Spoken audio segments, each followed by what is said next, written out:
Let's start by going all the way back in the day. You had to have played video games at some point. What kind of background did you have with video games? Oh, I mean, I used to go to the arcade and, play Pac-Man and Space Invaders and all, and Dungeons and Dragons and, and then Dragon's Lair and, and games like that. So, I mean, I go back to where the video games were a quarter down at the local arcade.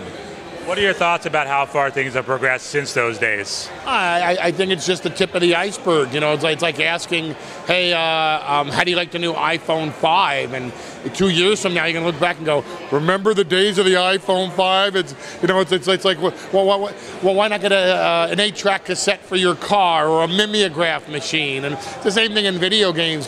I can only imagine where we're going to be 2-3 years from now as the advent of new technology just keeps on exploding in this industry.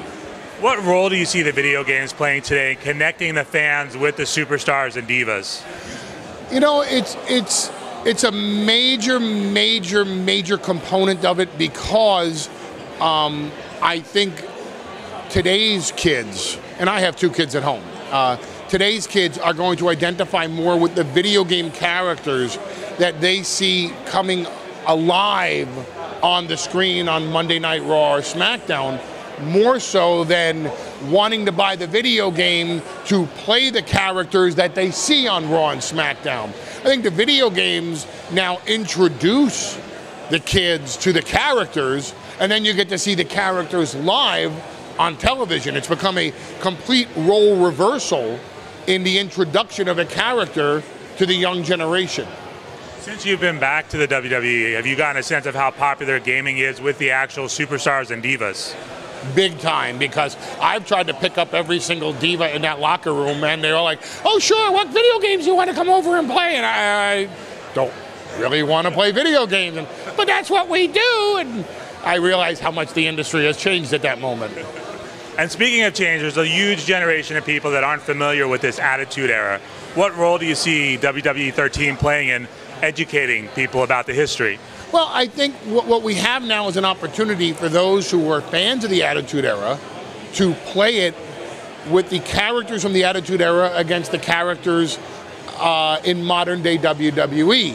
For fans that weren't exposed to the Attitude Era, I think they're going to be blown away by the likes of Stone Cold Steve Austin and The Rock and DX and Mankind and the Brothers of Destruction. And I think now it's an education process for them as to these first ballot Hall of Famers that paved the way for today's generation.